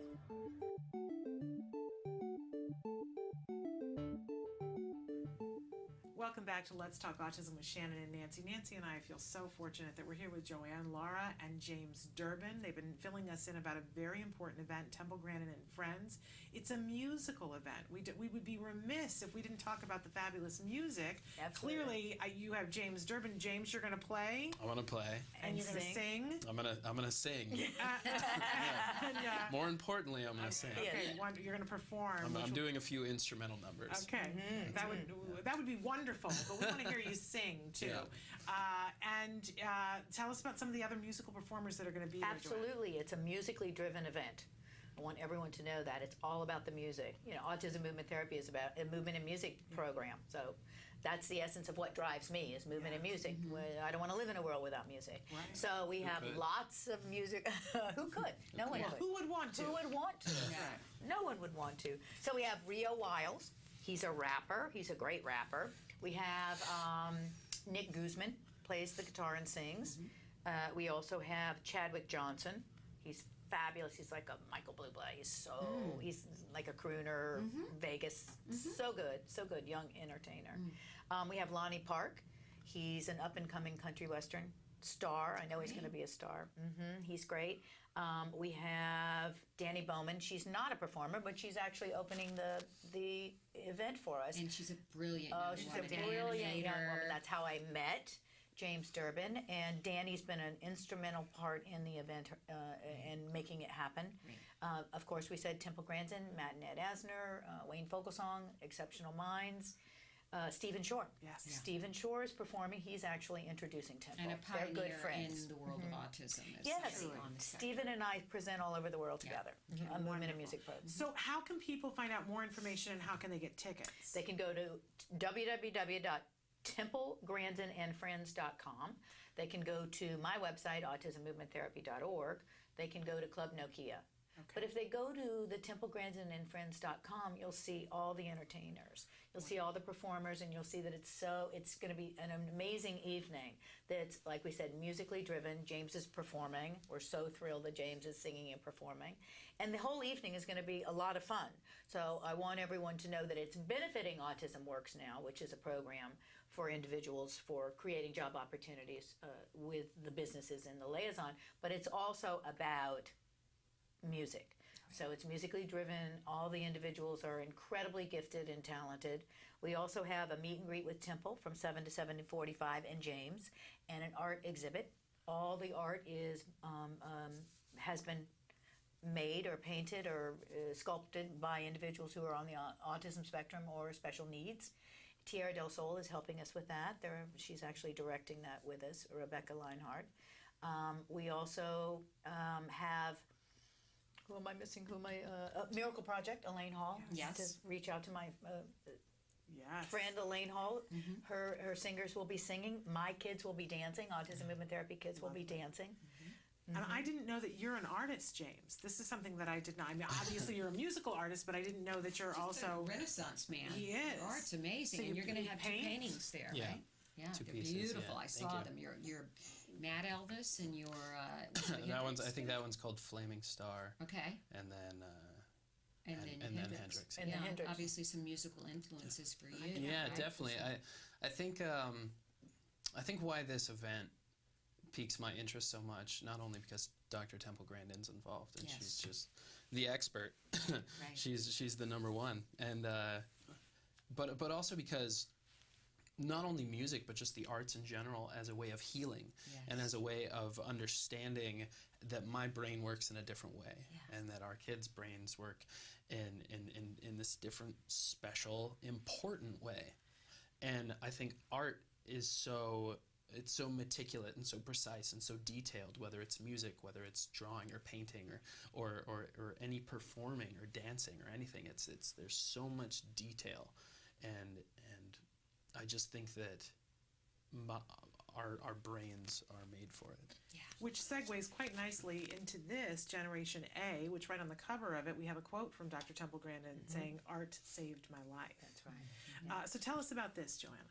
Documentary I produced, Generation A, Portraits of Autism in the Arts. We actually highlight 5 individuals who are on the spectrum who are gifted in the arts.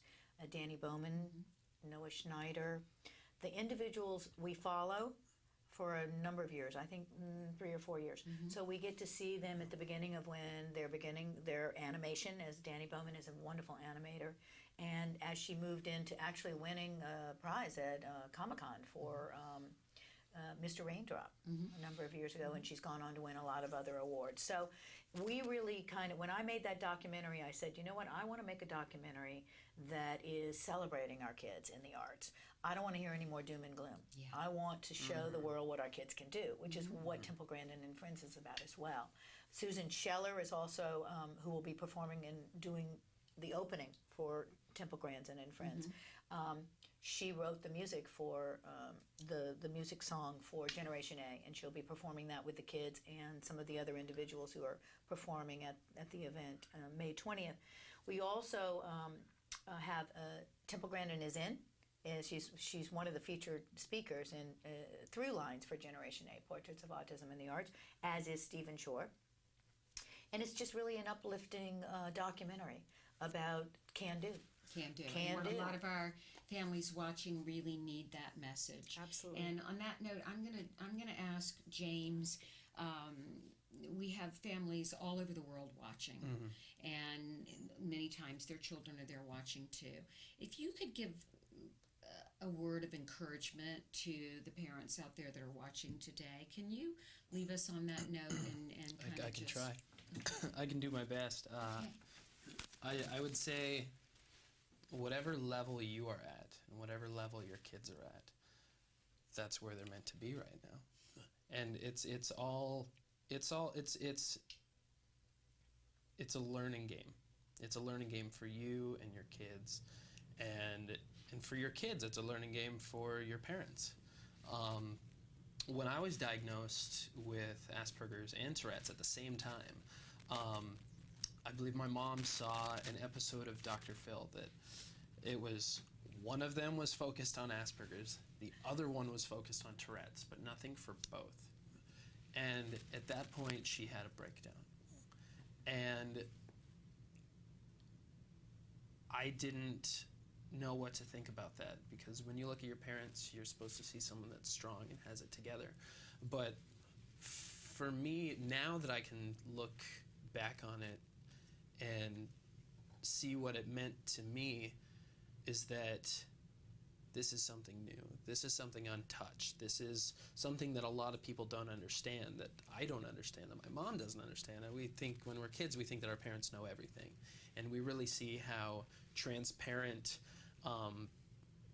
everything is, and really how transparent autism is, and how people, just think about it, oh, you're different, you're weird, you're messed up, your brain's not right, we'll take you somewhere and we'll get you fixed. But it's not about that. It's about really growing with the skin that you're in.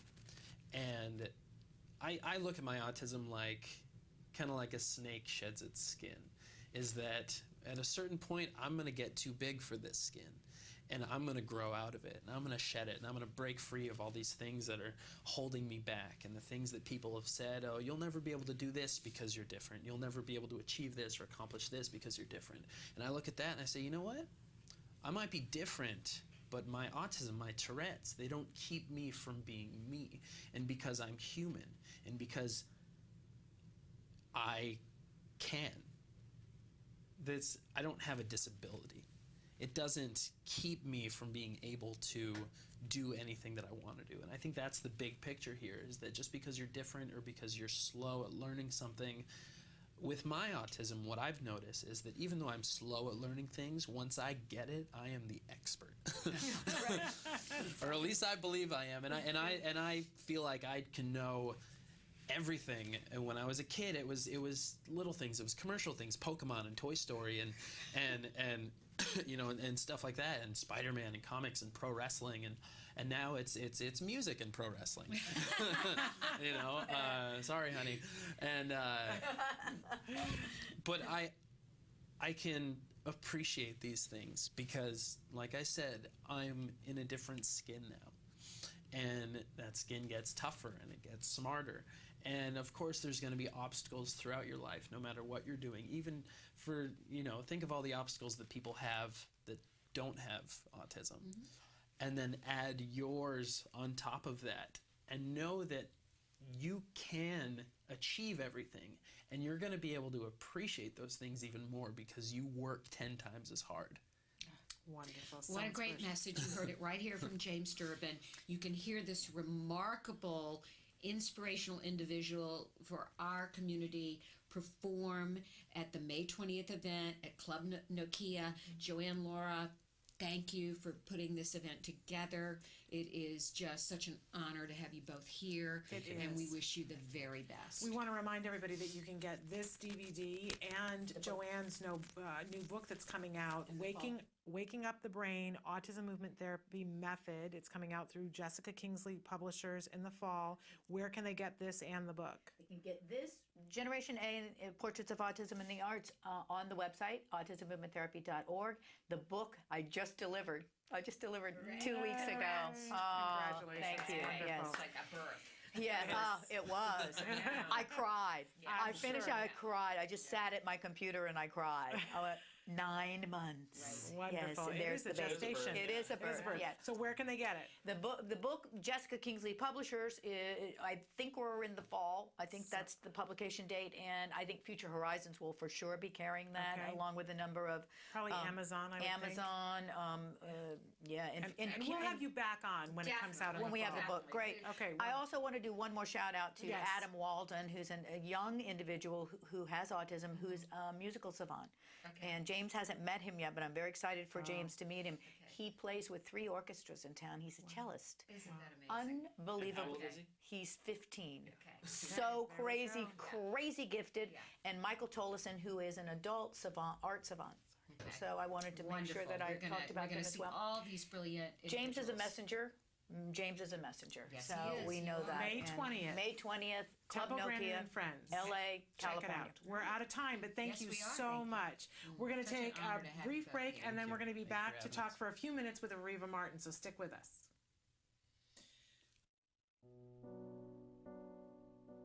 When you find out you're having a boy, you always think like, oh, he's going to play football, he's going to do this and that. And then when he's diagnosed, all those things get washed away. It's like that piece that's always in the back of your mind, where is he, what is he doing, is he safe? We really didn't know what we were dealing with. I wish that they could have directed me a little bit more and provided me some information. I was a young mom. I didn't know what it was like to raise a boy, despite a boy with autism. Hundreds of thousands of families are not getting the help they need for their children with autism all around the country. ACT Today is determined to bridge the gap. These families really have to go through a lot to get a grant. The application process isn't easy. The records, the diagnosis proof, they're really battling for their kids. So when we can give them a grant, it is so wonderful to see that they succeed in getting that help for their children. Our founder, Dr. Doreen Graham-Pichet, is an amazing woman, and she is one of the world's foremost authority on behavior of children with autism. She's extremely knowledgeable, and she oversees every single grant we give. She is part of that process. People may think of autism care and treatment as simply schooling or therapy, but we provide important safety supports, things like fencing.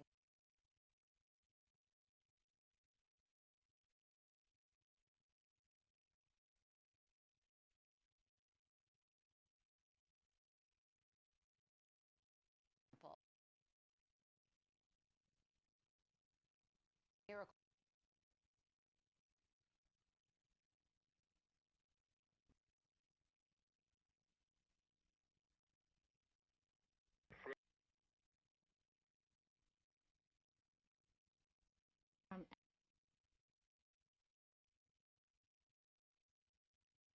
Can you repeat that, Dustin? I got the iPad from that. We have helped so many military families.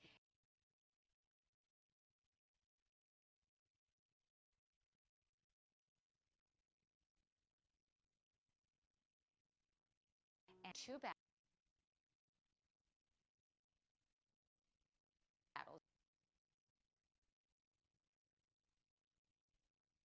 And to one, right treatment and care for their children, it breaks my heart, and I think we have to do more as a nation to help them. There's not a day that doesn't go by that we don't think about it. Some people say, oh, he's normal. You don't see the battles that I see every single day. My husband does have to deploy, and when they get on that bus, that might be the last time that my kids ever see them. So I called, and they informed me that he had received the grant, which was like a blessing from above. I was just like speechless. I just started to cry because, without it, we would have been lost. The AT grant was a total miracle. Without that, we wouldn't be able to receive the service dog. So we're so appreciative what they've done for us as a family.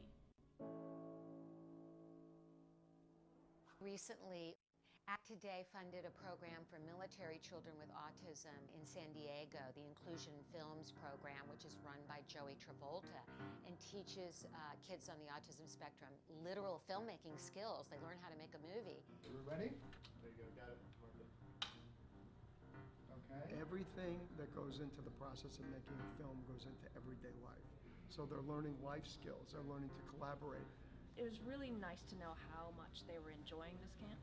And they're with people who are supporting them and are making them feel great about themselves and their differences and their similarities. And I get 2 kids that are working together and apart and together and apart, so it's an interrelationship as well as a camp and a learning experience. It's so fulfilling when I get letters. One stands out for me, a boy who was 14 with Asperger's, and we gave him a grant to go to a drama camp. He wrote to us and said, "Dear ACT Today, thank you for letting me belong for the first time in my life." These kids are remarkable. We underestimate them. They're so knowledgeable, they're so capable, and we can change the life of a family, which means changing the life of a community.